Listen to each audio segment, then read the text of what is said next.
Hello everyone, আজকে আমি class 7-এ পরিবেশ এবং বিজ্ঞান বইয়ের অন্তর্গত মানুষের খাদ্য নামক চ্যাপ্টারটি 145 নাম্বার পেজ থেকে 151 পেজের প্রোটিনের আগে পর্যন্ত আলোচনা করব। মানুষের খাদ্য। প্রত্যেক জীবদেহে নানা রকম বিপাক ক্রিয়া সংগঠিত হয়, অর্থাৎ আমরা আমাদের দৈনন্দিন জীবনে নানা রকম কাজকর্ম করে থাকি, যথা হাঁটা চলা, খেলাধুলা ইত্যাদি সমস্ত কাজকর্মই সঞ্চালন করে আমাদের অঙ্গ প্রত্যঙ্গ।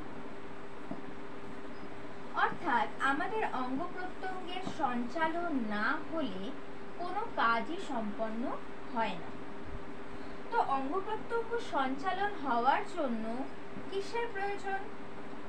শক্তির প্রয়োজন। এই শক্তি আমরা পাই কোথা থেকে? এই শক্তির অর্জন করার জন্য আমাদের দৈনন্দিন জীবনে কিছু খাদ্য বস্তু গ্রহণ করতে হয়। এই খাদ্য বস্তু থেকে আমরা শক্তি অর্জন করতে পারি। এরপর আমাদের জানতে হবে এই খাদ্য বস্তু থেকে কিভাবে আমরা শক্তি অর্জন করব। আমরা যে দৈনন্দিন জীবনে খাদ্যবস্তু গ্রহণ করছি, এই খাদ্যবস্তু আমরা জটিল আহার্য সামগ্রী হিসাবে গ্রহণ করি।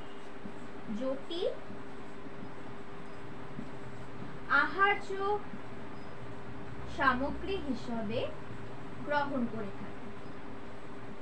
এই জটিল আহার্য সামগ্রী, জটিল আহার্য খাদ্য সামগ্রী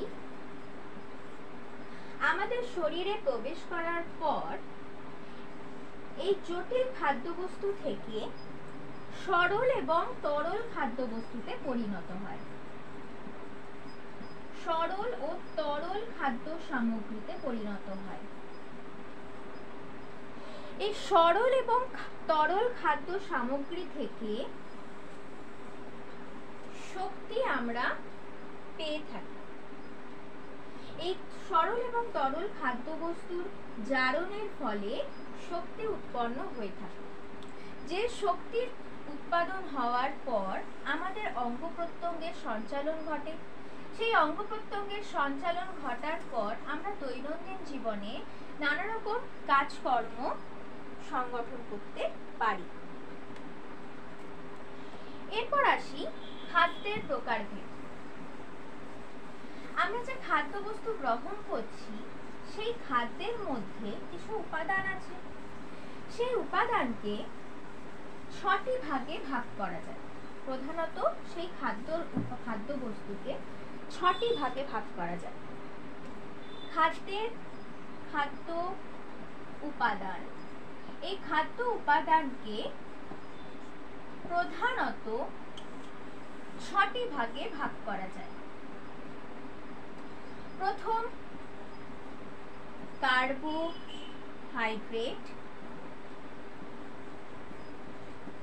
কার্বোহাইড্রেট বা শর্করা।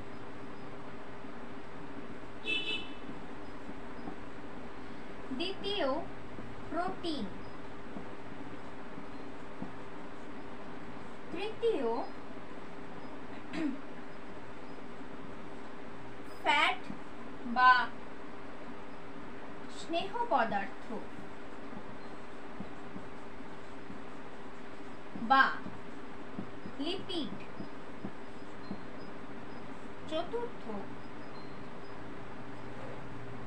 ভিটামিন।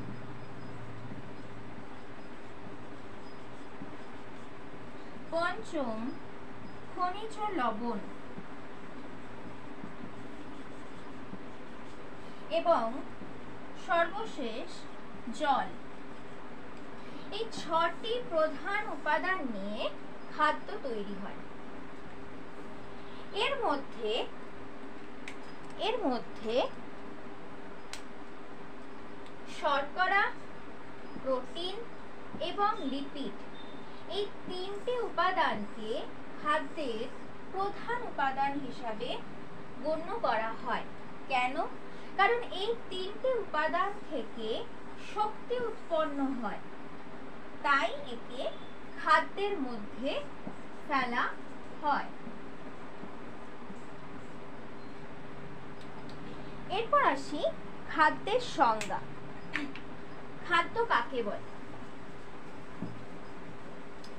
যেসব আহার্য সামগ্রী গ্রহণ করলে জীবদেহের বৃদ্ধি, পুষ্টি, ক্ষয়পূরণ হয় এবং কাজ করার জন্য এবং বিভিন্ন জৈবিক ক্রিয়া সম্পন্ন করার জন্য মানুষ শক্তি অর্জন করে থাকে, তাকে বলা হয় খাদ্য। অর্থাৎ যে খাদ্যবস্তু অর্থাৎ আহার্য সামগ্রী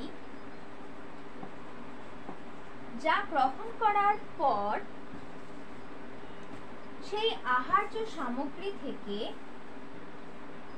আমাদের বৃদ্ধি সম্পন্ন হয়, পুষ্টি সম্পন্ন হয় এবং আমাদের শরীরে কোনো ক্ষয়ক্ষতি ঘটলে সেই আহার্য সামগ্রী আমাদের শরীরের সেই ক্ষয় পূরণ করে থাকে এবং এই আহার্য সামগ্রী থেকে শক্তি উৎপন্ন হওয়ার ফলে সেই শক্তি দিয়ে নানা রকম বিপাক ক্রিয়া সম্পন্ন হয়ে থাকে,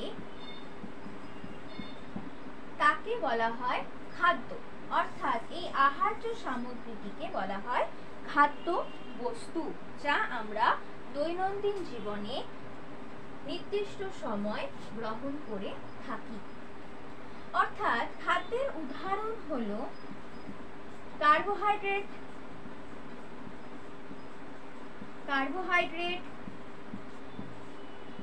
প্রোটিন, ফ্যাট। এই তিন ধরনের আহার্য সামগ্রীকে খাদ্য উপাদানের মধ্যে অন্তর্গত করা হয়। এরপর আসি খাদ্যের প্রয়োজনীয়তা। খাদ্যের প্রয়োজন হয় কেন? খাদ্যের প্রয়োজন হয়ে থাকে আমাদের শরীরের বৃদ্ধির জন্য, অর্থাৎ শৈশব, যৌবন, অর্থাৎ আমাদের জীবনের প্রত্যেকটি ধাপ পরিপূর্ণ করার জন্য বৃদ্ধি ঘটে থাকে এবং এই বৃদ্ধির জন্য আমাদের শরীরে কিসের প্রয়োজন হয়? খাদ্যের প্রয়োজন। পরের প্রয়োজনীয়তা পুষ্টি, অর্থাৎ নিউট্রিশন। খাদ্য গ্রহণ না করলে আমাদের শরীরে পরিপাক হবে না। পরিপাক না হলে জটিল খাদ্যবস্তু থেকে সরল খাদ্যবস্তু পরিণত হবে না। সরল খাদ্যবস্তু পরিণত না হলে সেখান থেকে শক্তি উৎপন্ন হবে না। শক্তি উৎপন্ন না হলে আমরা কোনো কাজ করতে পারবো না। তাই পরিপাক বা পুষ্টির জন্য খাদ্যের প্রয়োজনীয়তা অনস্বীকার্য। তৃতীয় প্রয়োজনীয়তা হলো ক্ষয়পূরণ। অর্থাৎ আমাদের শরীরে কোনো ক্ষয়ক্ষতি ঘটলে সেই ক্ষয়ক্ষতির পূরণ করার জন্য খাদ্যের প্রয়োজনীয়তা অনস্বীকার্য। চতুর্থ, তাপ শক্তি উৎপাদন। অর্থাৎ খাদ্য না খেলে আমাদের শরীরে শক্তির যোগান ঘটবে না। শক্তির যোগান না ঘটলে আমরা আমাদের দৈনন্দিন জীবনের কাজকর্ম সংগঠন করতে পারবো না। তাই খাদ্যের প্রয়োজনীয়তা অনস্বীকার্য।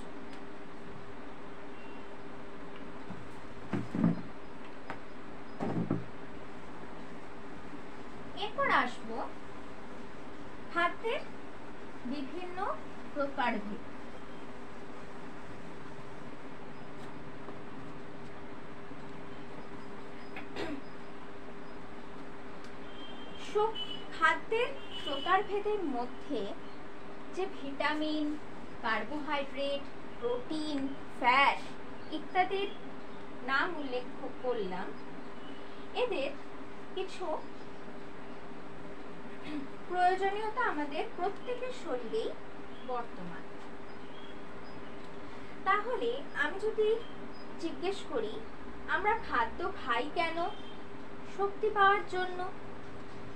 আমাদের বিভিন্ন কাজ করার জন্য কিসের প্রয়োজন হয়? শক্তির প্রয়োজন হয়। এবং এই শক্তি আমরা কোথা থেকে পেয়ে থাকি? খাদ্য থেকে পেয়ে থাকি। এরপর শক্তির একটি পরিমাপ আছে, অর্থাৎ শক্তিকে একটি একক দ্বারা প্রকাশ করা হয়। শক্তিকে একটি একক দ্বারা প্রকাশ করা হয়। সেই এককটি হলো কিলো ক্যালোরি। কিলো ক্যালোরি এটি হলো শক্তি পরিমাপের একক। আমরা যখন ঘুমোই বা আমরা যখন বিশ্রাম নিই, ঘুমানোর সময় আমাদের কত শক্তির প্রয়োজন হয়? 65 কিলো ক্যালোরি। অর্থাৎ আমরা যদি খাদ্য গ্রহণ না করে থাকি তাহলে সেখান থেকে 65 কিলো ক্যালোরির শক্তি পাওয়া যাবে না। অর্থাৎ 65 কিলো ক্যালোরির শক্তি পাওয়া না গেলে আমাদের বিশ্রামে ব্যাঘাত ঘটবে। 2 নাম্বার, কোনো দর্জি যখন কোনো কাজ করে, সেই দর্জির কাজ করার জন্য কত কিলো ক্যালোরি শক্তির প্রয়োজন? দর্জি যখন কোনো কাজ করে তখন সেই দর্জির কাজ করার জন্য 140 কিলো ক্যালোরি তাপশক্তির প্রয়োজন হয়ে থাকে। এছাড়া আমরা যখন দৌড়ই তখন কত কিলো ক্যালোরি শক্তির প্রয়োজন হয়? 600 কিলো ক্যালোরি শক্তির প্রয়োজন হয়ে থাকে। নাম্বার 4, যখন আমরা সাঁতার কাটি তখন আমাদের কত শক্তির প্রয়োজন হয়? 630 কিলো ক্যালোরির প্রয়োজন হয়ে থাকে। অর্থাৎ শক্তিকে আমরা কিলো ক্যালোরি একক দ্বারা পরিমাপ করে থাকি। এরপর আসে খাদ্যের উপাদান। খাদ্যের উপাদান অর্থাৎ এরপর আমরা কার্বোহাইড্রেট, প্রোটিন, ফ্যাট, লিপিড ইত্যাদি নিয়ে আলোচনা করব।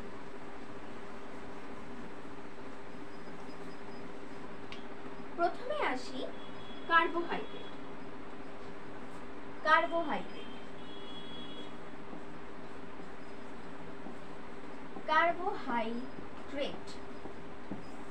এই কার্বোহাইড্রেট জাতীয় খাদ্যের উৎস কোথা থেকে হয়? অর্থাৎ এই কার্বোহাইড্রেট জাতীয় খাদ্যের উৎস কি হয়?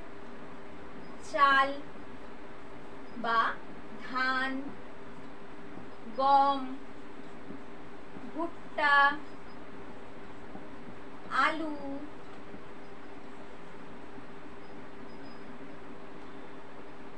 বেল, পেঁয়াজ ইত্যাদি। এরকম অনেক উদাহরণ আছে যেগুলি কার্বোহাইড্রেটের উৎস হিসাবে কাজ করে। এরপর পড়ব আমরা পুষ্টিগত গুরুত্ব, অর্থাৎ নিউট্রিশনাল ভ্যালু, পুষ্টিগত গুরুত্ব। কার্বোহাইড্রেটের পুষ্টিগত গুরুত্ব কাকে বলে? না, শর্করা দেহে যত পরিমাণ তাপ শক্তি উৎপাদন করে এবং আমাদের কর্মক্ষমতা বৃদ্ধি করে তাকে বলা হয় সেই খাদ্যের, অর্থাৎ এই ক্ষেত্রে কার্বোহাইড্রেটের পুষ্টিগত গুরুত্ব। আবার বলি, শর্করা জাতীয় খাদ্য বা প্রোটিন জাতীয় খাদ্য বা ফ্যাট জাতীয় খাদ্য ইত্যাদি খাদ্য দেহে যত পরিমাণ তাপ শক্তি উৎপাদন করে এবং সেই তাপ শক্তি আমাদের শরীরে যত পরিমাণ কর্মক্ষমতা বৃদ্ধি করে তাকে বলা হয় সেই জাতীয় খাদ্যের পুষ্টিগত গুরুত্ব। অর্থাৎ এই ক্ষেত্রে 1 গ্রাম শর্করা দহনে কত কিলোক্যালোরি শক্তির প্রয়োজন হয়? 4.1 কিলোক্যালোরি শক্তির তৈরি হয়। অর্থাৎ শর্করা জাতীয় খাবার 1 গ্রাম শর্করা জাতীয় খাবারের দহনের ফলে 4.1 কিলোক্যালোরি তাপশক্তি আমাদের শরীরে উৎপাদন হয় এবং এই 4.1 কিলোক্যালোরি তাপশক্তি আমাদের কর্মক্ষমতা বৃদ্ধি করে। এরপর আসি শ্রেণী বিভাগ। কার্বোহাইড্রেট জাতীয় খাদ্যের শ্রেণী বিভাগ। কার্বোহাইড্রেট জাতীয় খাদ্যকে 3 ভাগে ভাগ করা যায়, যথা মনোস্যাকারাইড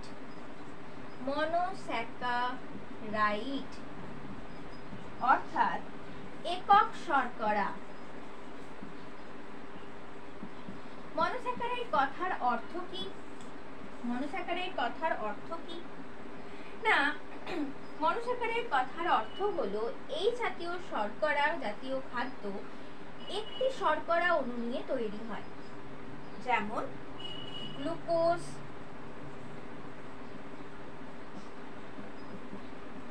ফ্রুক্টোজ,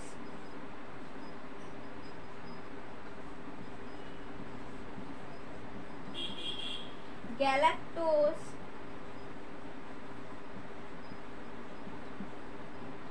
ইত্যাদি হলো মনোস্যাকারাইডের উদাহরণ। এরপর আমাদের জানতে হবে গ্লুকোজ জাতীয় খাবার কোনটি? কোন ফল, এক্ষেত্রে আমি লিখি আঙুর।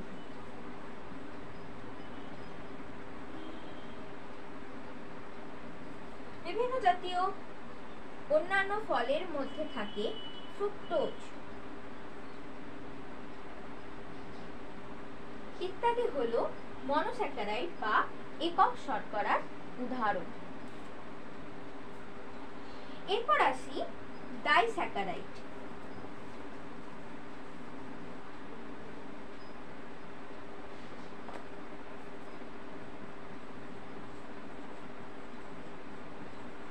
ডাইস্যাকারাইড অর্থাৎ দ্বিশর্করা। অর্থাৎ এই ক্ষেত্রে দুটি শর্করা অণু নিয়ে এই জাতীয় শর্করা তৈরি হয়ে থাকে, যেমন ল্যাকটোজ,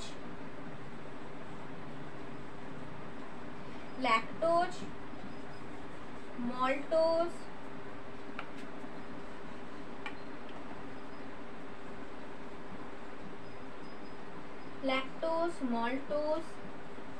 সুক্রোজ ইত্যাদি হলো দ্বিশর্করা বা ডাইস্যাকারাইডের উদাহরণ। দুধে থাকে ল্যাকটোজ, আখের রসে থাকে সুক্রোজ,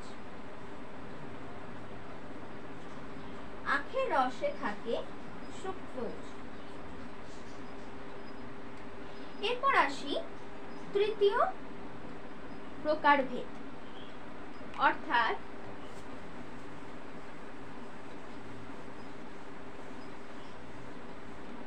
তৃতীয় প্রকারভেদ হলো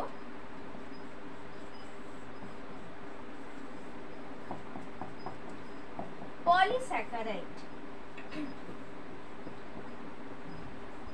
তৃতীয় প্রকারভেদ হলো পলিস্যাকারাইড। পলিস্যাকারাইড অর্থাৎ বহুযৌগিক শর্করা।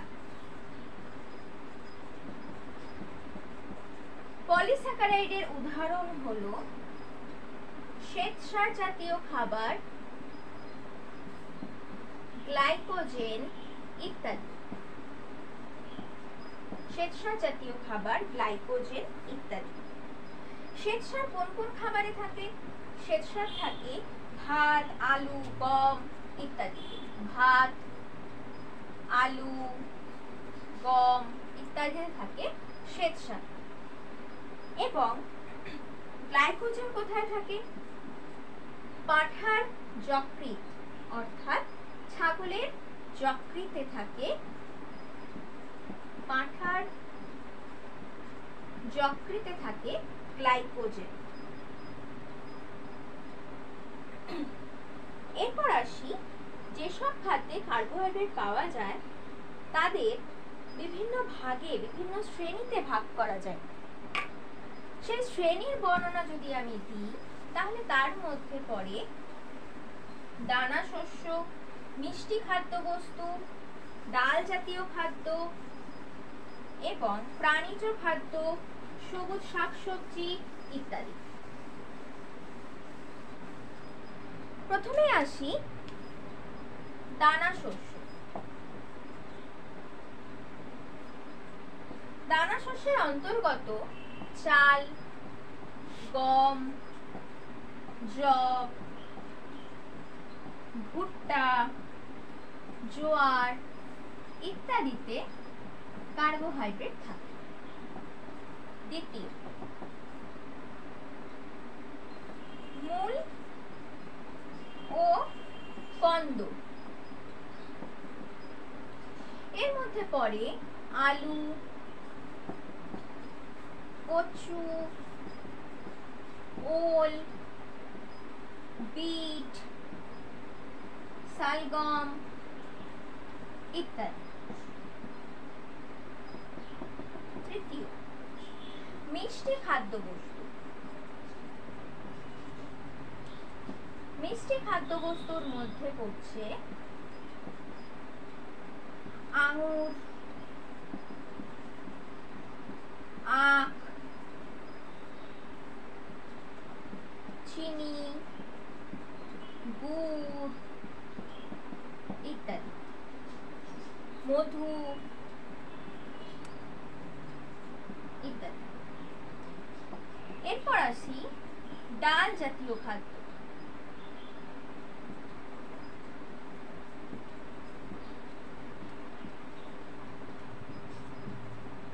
ডাল জাতীয় খাদ্যের মধ্যে পড়ে মুগ, মসুর, ছোলা, মটর ইত্যাদি।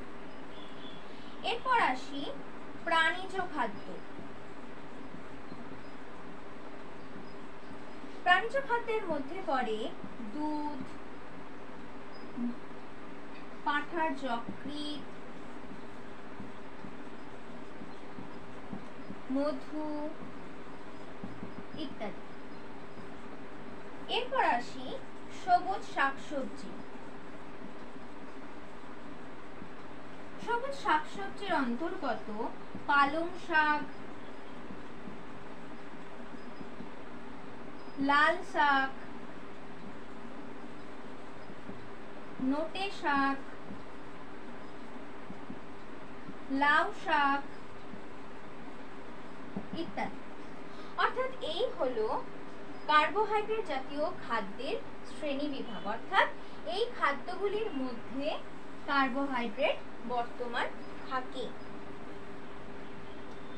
এরপর আসি, দেহে তাপশক্তি উৎপাদনের জন্য সরল শর্করা গ্লুকোজের দরকার হয়। আমরা যেসব খাবার গ্রহণ করি তা পরিপাকের পর গ্লুকোজে পরিণত হয়। অর্থাৎ আমরা যে সমস্ত খাবার বা আহার্য সামগ্রী গ্রহণ করে থাকি তার থেকে তৈরি হয় গ্লুকোজ। গ্লুকোজ হলো এক প্রকার কার্বোহাইড্রেট।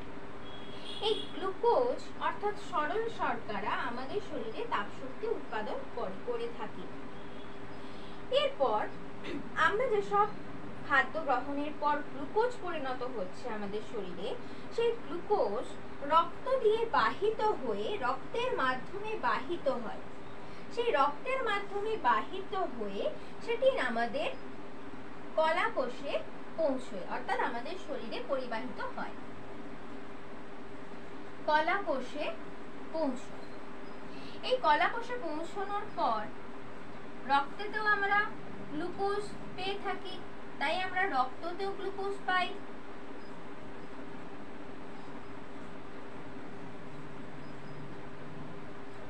রক্তে গ্লুকোজের একটা স্বাভাবিক পরিমাণ থাকে।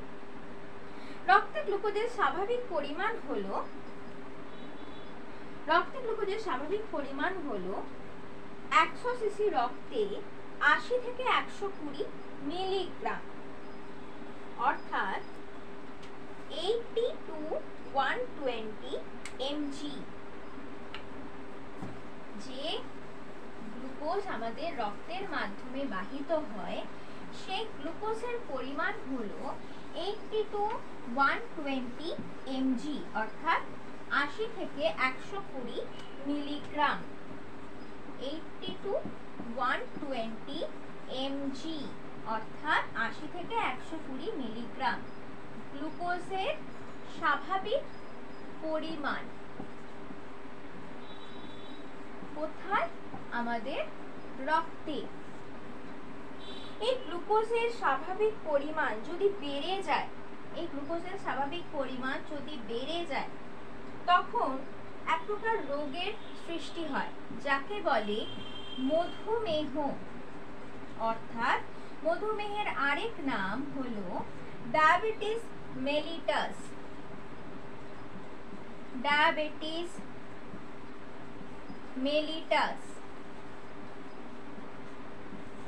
এই রোগের ক্ষেত্রে আমাদের শরীরে বা আমাদের রক্তে গ্লুকোজের পরিমাণটা বেড়ে যায়। এর ফলে কি হয় না, গ্লুকোজ কলাকোষে এসে অক্সিজেনের সাহায্যে জারিত হয়ে শক্তির মুক্তি ঘটায়, যার ফলে কি হয়, ওই শক্তি ব্যয় করে আমরা নানা রকম কাজ করতে পারি। তাই আমাদের শরীরে যদি গ্লুকোজের পরিমাণটা বেড়ে যায়, তার ফলে যদি এই রোগটি আমাদের শরীরে দেখা দেয়, তাহলে আমাদের শরীরের প্রাথমিক নানা রকম কাজকর্ম ব্যাঘাত ঘটবে। তাই আমাদের শরীরে গ্লুকোজের এই পরিমাণকে স্বাভাবিক রাখতে হয়। এরপর আসি, আমাদের দেহের অঙ্গ প্রত্যঙ্গগুলি সবসময় যে কাজ করছে তার জন্য যে শক্তির প্রয়োজন হচ্ছে, তার ফলে কোন কোন কাজের জন্য কোন কোন অঙ্গ প্রত্যঙ্গের সঞ্চালন অত্যন্ত প্রয়োজনীয় হয়ে ওঠে। যেমন আমরা যে খেলাধুলা করছি, দৌড়চ্ছি ইত্যাদির জন্য কোন অঙ্গ প্রত্যঙ্গের ভূমিকা অনস্বীকার্য। আমাদের হাত এবং পায়ের পেশির হাত ও পায়ের পেশির সঞ্চালনের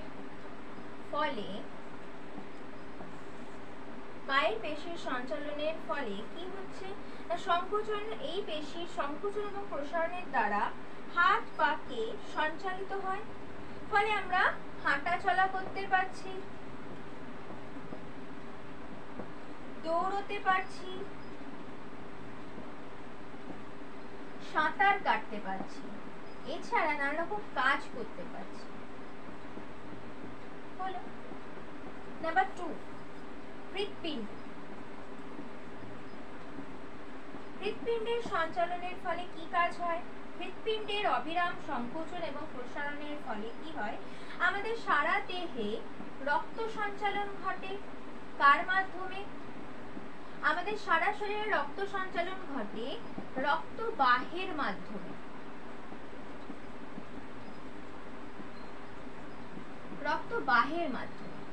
নাম্বার 3, ফুসফুস।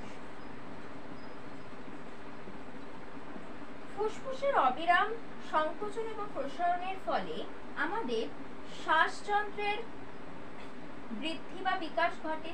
তার ফলে কি হয়, আমরা শ্বাস গ্রহণ করতে পারি এবং শ্বাস ত্যাগ করতে পারি, অর্থাৎ নিঃশ্বাস এবং প্রশ্বাস এই দুটি প্রক্রিয়া সম্পন্ন করতে পারি। এরপর আসি পাকস্থলী।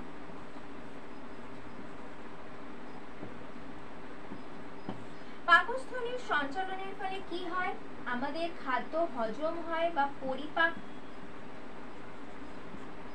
ক্রিয়া সম্পন্ন হয়। এরপর আসি অন্ত্র। অন্ত্রের সঞ্চালনের ফলেও কি হয়, খাদ্য পরিপাক, খাদ্য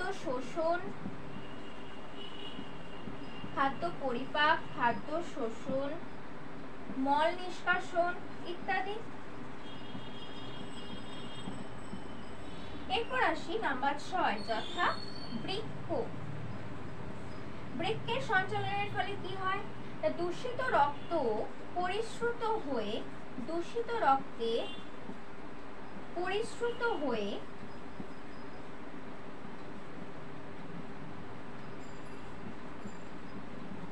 মূত্র উৎপাদন করে। অর্থাৎ এই পেশিগুলির সঠিক সঞ্চালন না ঘটলে আমাদের শরীরের এই কাজগুলি বিঘ্নিত হতো।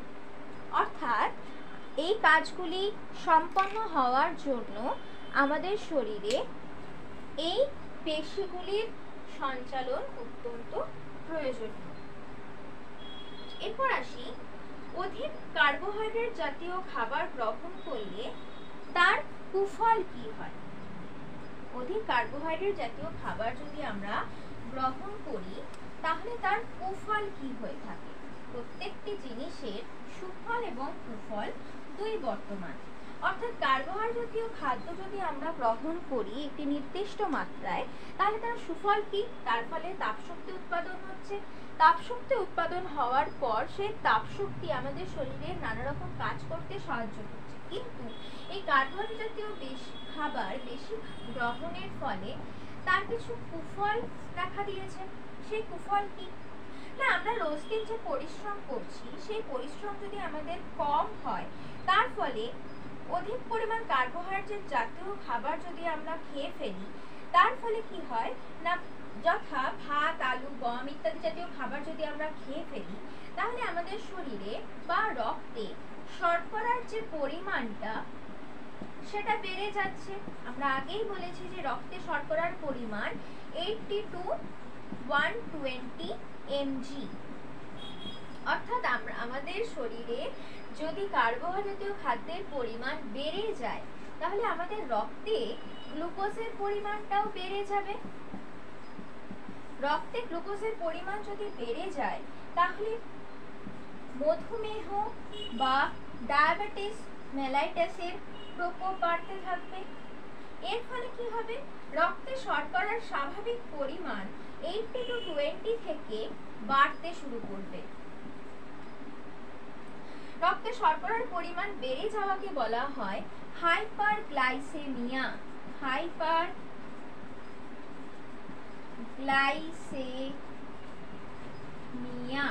অর্থাৎ হাইপার কথার অর্থ হলো বৃদ্ধি বা বেড়ে যাওয়া এবং গ্লাইসেমিয়া কথার অর্থ হলো গ্লুকোজের পরিমাণ। অর্থাৎ রক্তে শর্করার পরিমাণ যদি 180 mg থেকে বেড়ে যায় তাহলে মূত্রে শর্করার পরিমাণও বেড়ে যায়। মূত্রে শর্করার পরিমাণ বেড়ে গেলে তাকে বলা হয় গ্লুকোসুরিয়া।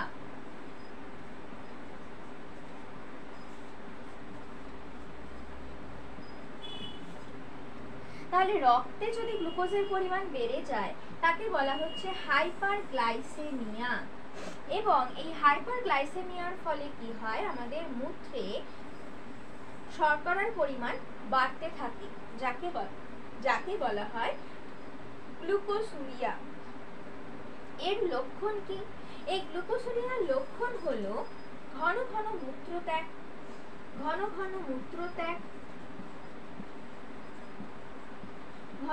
মূত্রত্যাগ করা। দ্বিতীয় কি? অধিক পরিমাণে জল তেষ্টা পাওয়া, অধিক পিপাসা পাওয়া। তৃতীয় কি? ওজন কমতে থাকে, ওজন হ্রাস পায়। চতুর্থ কি? খিদে বেড়ে যায়, বারবারই খাবার চাহিদা বেড়ে যায়। পঞ্চম কি? ফোড়া বা ব্রণ ইত্যাদির প্রকোপ বাড়তে থাকে। ষষ্ঠ কি? কোথাও কেটে গেলে বা কোথাও আমরা যদি পড়ে যাই বা আঘাত পাই বা কোথাও যদি কেটে যায় বা ছিলে যায় তাহলে সেই ঘা শুকোতে দেরি হয়। ঘা শুকোতে না চাওয়া, ঘা না শুকোনো।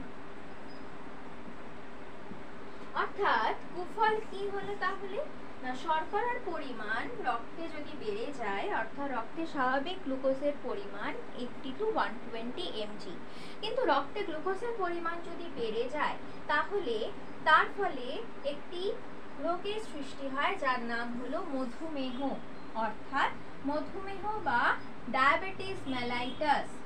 এই ডায়াবেটিস মেলাইটাসের ফলে কি হয়, রক্তে গ্লুকোজের পরিমাণ বাড়তে থাকে ক্রমশ, অর্থাৎ 80 to 120 থেকে আরো বেড়ে যায়, অর্থাৎ 200 বা 250 ইত্যাদি রেঞ্জে বাড়তে থাকে।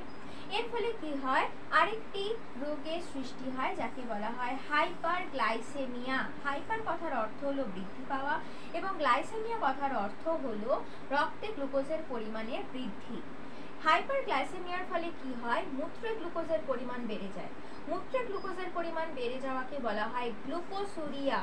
গ্লুকোসুরিয়ার লক্ষণ কি কি, ঘন ঘন মূত্রত্যাগ, অধিক পরিমাণে জল তেষ্টা পায়, ওজন হ্রাস হতে থাকে, খিদে বেড়ে যায়, ব্রণ বা ফোড়া ইত্যাদি হতে থাকে এবং কোথাও কেটে গেলে ঘা শুকোতে দেরি হয়। আজকে আপাতত কার্বোহাইড্রেটটি পর্যন্ত পড়িয়ে আমি আমার আলোচনা শেষ করলাম।